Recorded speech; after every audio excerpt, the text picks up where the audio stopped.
Hey guys, welcome back to the channel.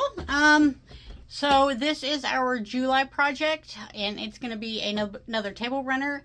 You could definitely do this one in patriotic colors if you wanted to do red, white, and blue. I just dug some stuff out of my scrap bin and gonna go with that. So let me show you the block that we're fixing to make. Now, I don't have any written instructions for this. When I was starting another pattern that I had found online free, and I kind of got into it, and then when I started turning these units that I made together, I thought, ooh, wonder what if. And so I don't know if there is a pattern for this. It's just something that I kind of came up with. Somebody else may have already done it. It's pretty much just a star pattern, but here is the block that we're going to make today.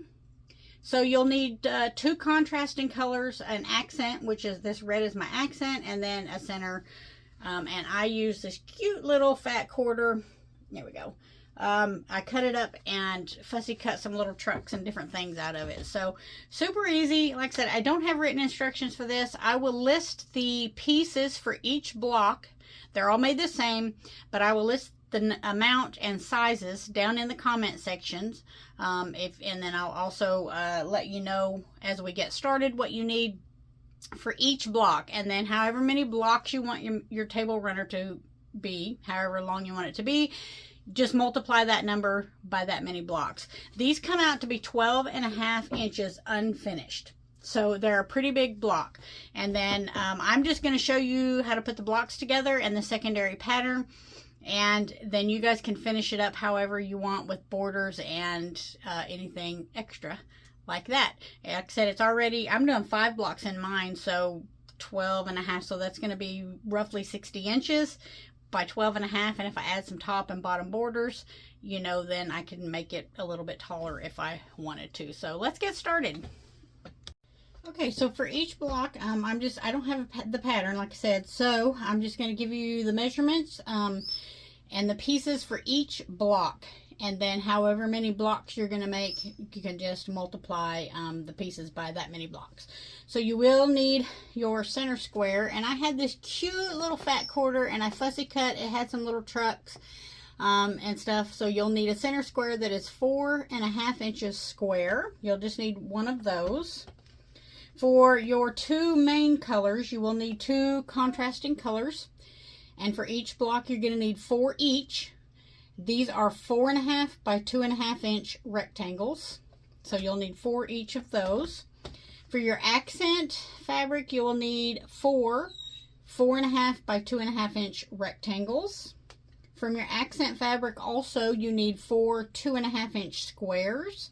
And then from your background fabric, you're going to need 12 2.5 inch squares. And that's it. So let's get started. So we're making 2 different units for this block. So let's get started with our first unit. So we're going to use our accent fabrics first. We can set the rectangles aside for right now. And on each one of these squares, we are going to sew a 2.5 inch square to it. So just chain piece these right through, easy peasy. Just lay them right sides together, 1/4 inch seam, and you're going to do that to all 4 of these.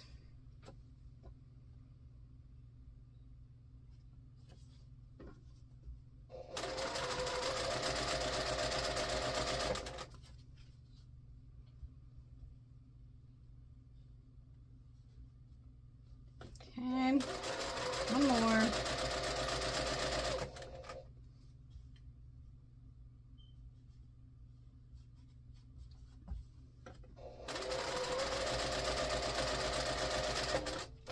Okay, I'm going to clip these apart. Alright, and then we're just going to finger press these to the darker side. And then on the right side, with the dark side up, we're going to add one of our accent triangles, just like this. So I used strips, jelly roll strips to cut my accent fabric out of. So, you know, you could use that for even your contrasting fabric if you wanted to make this a little bit scrappy. You could do that. So press it to the dark side, finger press. You can iron this if you want to, with a, or press it with an iron. I just am finger pressing. I'll use the iron shortly. Just line everything up, and that should all fit on there. They should both be 4.5 inches long. So if one of them's longer than the other, just make sure that you trim it down to 4.5 by 4.5. Oops. I need to put the background squares away before I make a big boo-boo. Ah, I was just grabbing stuff, not paying attention. Okay, here we go.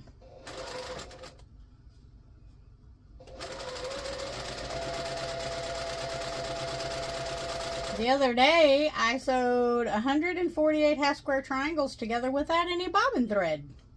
So I got to do those twice, so that was fun. I don't know. My machine sounds different when it runs out of bobbin thread, but I was listening to a podcast, and so I didn't notice it. So yeah, that was a little frustrating. You know, if it was only a few and then I caught it, but 148 of them, holy smokes.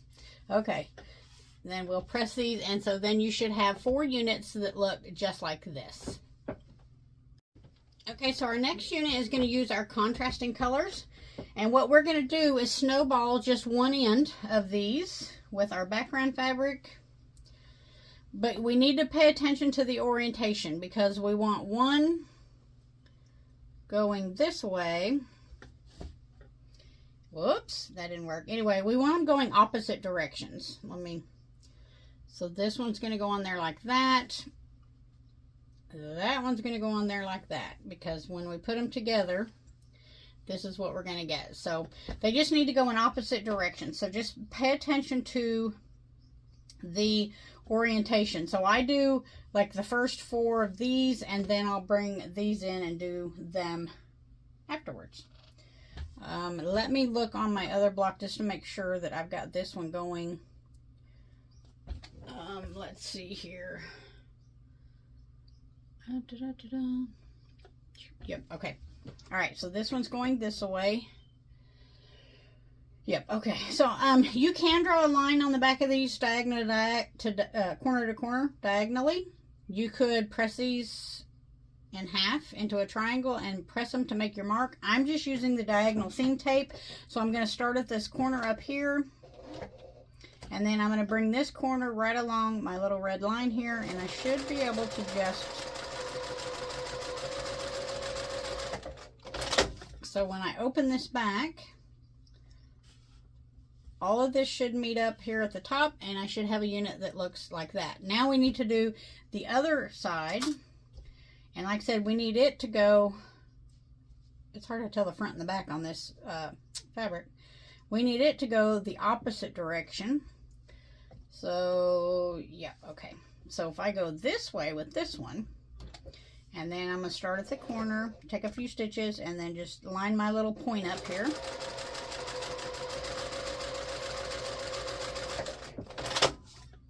So then when I open it up, I'm going to make sure it all matches up. And it does all the way around there. And then that way we have our 2 units. So just like that. So then you take your scissors, cut off this back extra 2 layers. Leave a 1/4 inch seam allowance or so,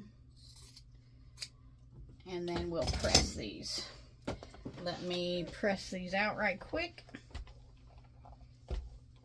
Okay, so now way we want these oriented, because we're going to sew these 2 together, we want the whites coming to the inside to make a point right here. So we'll just lay these right on top of each other, and they should be the same length still. Everything should still be the same size. And we're going to sew right down the side, 1/4 inch seam.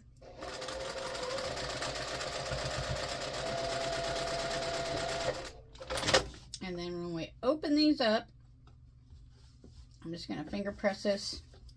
This is the unit that we will have right here. And these corners, because you're taking a 1/4 inch seam, this point right here will almost always come out as long as your pieces are still the same size. And we are going to need to make 4 of these units here. Okay, so once you've got all your units sewn, oh, my table is a mess. Once you've got all your units sewn, it's time to lay out your block. So we've got our center block there. Each one of these units here, the white is going to go to the outside. And it's going to go there, one there, one there, and one there. All right, and then our accent units, we want the white to go to the outside corner also, so you want the L shape to come to the inside. Just like that. Okay, and then all we're going to do now is sew these together. I had a total brain fart. We're going to sew these two units together and then add the third one and then sew the rows together. So let's go to the sewing machine. I've been really struggling to find my words some days. I've got a lot going on here at home and whew, the stress. All right, so these were my top two first pieces. So I'm just going to make sure that they're going the right direction, and everything should measure 4.5. So if you wanted to trim all your little units, you could, and just make sure that they're all 4.5 inches. All right, and then I'm going to bring my next two and make sure they're going the right direction, and they are.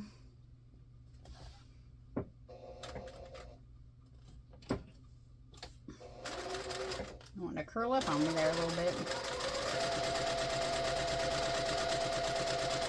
All right, and then the last two are bottom row. And I'm just going to leave all these attached on the machine here by the threads. And that way I won't get anything turned around. When I go to put my rows together, it'll all be going the correct direction. Okay. So we'll open this one up, and I'm going to just finger press this one to the outside. And then I'm going to make sure that this goes on there like that, and it does.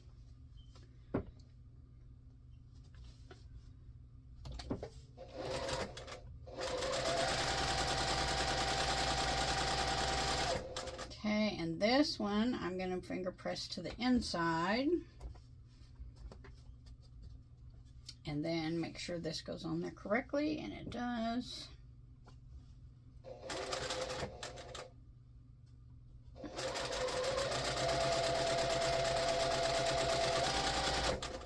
Okay, and then again to the outside. Make sure that's going the right way.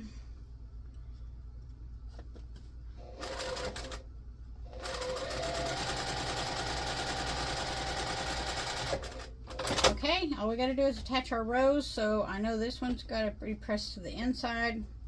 This one goes to the outside, and then I'm just going to flip this over here, line it up.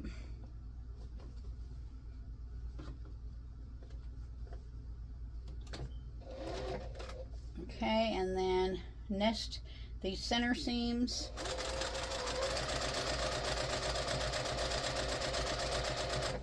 And then line it up down here, nest those seams. The only seams you got to worry about is just where all the units go together, so it's pretty easy.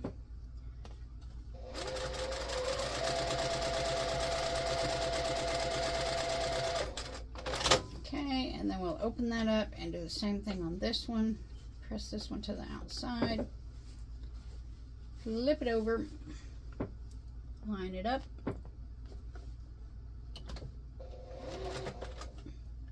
And then nest my seams. Make sure this is all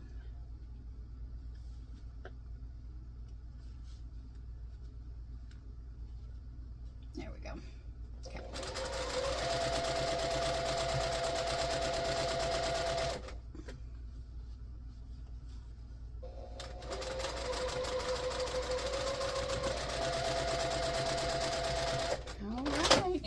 There's our block.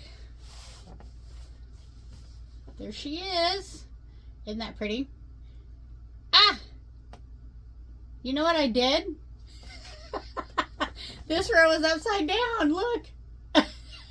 It's supposed to be in the corners like this. All right. What did I do here?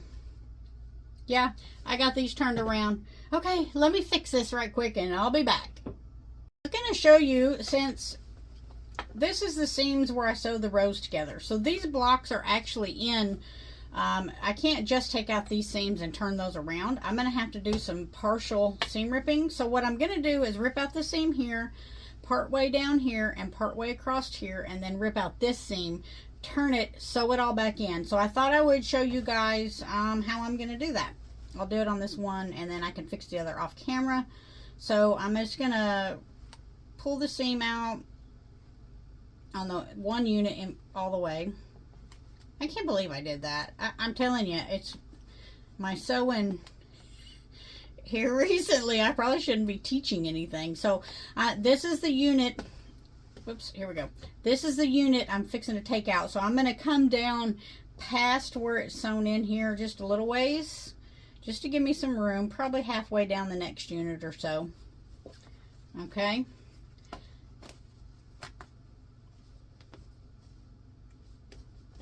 There we go. So I've got it, you know, just a little ways down. Like I said, I just need a little room to be able to get in there. So now I can take this unit off of this unit and then turn it around, and I should be able to sew it right back in without tearing the whole block and deconstructing the whole entire thing. I do this a lot because I mess up a lot. So I've learned how to do this without, I hate taking a whole entire block apart. So I've got that out now. Okay, so this is how it was sewn in there. This is how it's supposed to go in there. So let me get rid of some of this thread. Ay, ay, ay. Well, that's okay though. Like I said, you guys can see. But see, I've got a little room to work right here. So, all right, this is supposed to go in there. So I'm going to sew it back onto this side first. So what I'm going to do is flip this whole thing over.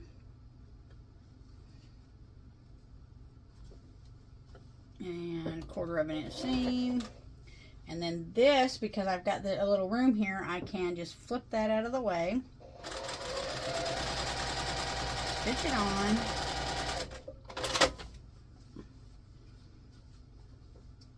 okay. So now when I open that up, then I can just flip this over and stitch it back on this side, and it'll be all just nice and pretty. Nobody will ever know that I made a boo-boo. Alright, so I'm just going to stitch and then come down here just past where I picked it out a little ways. Okay, and ta-da! Now she's fixed, it's going the right way. This one's going right, this one's going right. I guess that was the only one I had to fix. Yes, that looks correct. Okay. How funny. All right, so anyway, I'm going to repress this, or I'm going to press this. I haven't pressed it yet. And we have our block done. So I'm doing 5 blocks for my table runner. So however many blocks you want to do, get them all done, and we'll stitch them all together. Okay, so here's the block we're going for. This is what it's going to look like. And then we're going to get this really cool effect when we put them all together. And of course, if I did, I don't know, like I said, it looks almost like a 3D star in a way. And I love the little fabric in the very center. And you could fussy cut that, or you could just make it a solid color. You could put a little pinwheel in there made out of these unit colors, and so just turn it into a whole star. A lot of options to doing that. Okay, so there she is, all finished. It almost has like a 3D look to it. I really love how the secondary pattern of these came in, and then this here. Really, really cool. If you wanted to really dress it up and make a real big statement, you could. Of course, I don't know. You could do your sashing or your border on the top and bottom and match these accent pieces with the white to make the block finish, you know, and come out so that it kind of ran into the border. I like it, mine just like it is, like that. It's, I don't know. I just think it's really, really cool. Let me see if I can get you guys a better picture. So you can see I've got the little trucks in there, and Yeah. It's pretty long because these are 12.5-inch blocks, but it just really has kind of like a 3D star effect. And I really think that turned out super cute. I should have used different center squares, but I kind of like it just like it is. So there she is, all finished. Yeah, so if you guys want to follow me on Facebook, I'm over in Peggy's quilting group on Facebook. Just answer the questions and ask to join, and we'd be happy to have you in there. Very laid back group. Peggy does giveaways and different things all the time. And if you don't know, she is a professional long-arm quilter. Probably one of the cheapest around, but she does absolutely amazing work. She's been doing my quilts for a couple of years now, and also a friend of mine. So she does amazing edge-to-edge work. I don't believe she does any custom stuff. Hers is all edge-to-edge, but you can look her up. She also has a page called Peggy's Quilting, and that is her business page. And then Peggy's Quilting Group is where I hang out. So I would love to see you guys there. So yeah, there's my table runner. I don't know. It kind of looks modern. I haven't quite decided yet. I don't know how I'm going to finish it. I may put a little white border and then a black or the red for just a bigger border. I'm not sure yet. But anyway, there you go. I hope you guys enjoy, and I would love to see what you guys came up with over in Peggy's Quilting Group. Be sure to post. Have a great day, and I'll see you guys next month for our small project.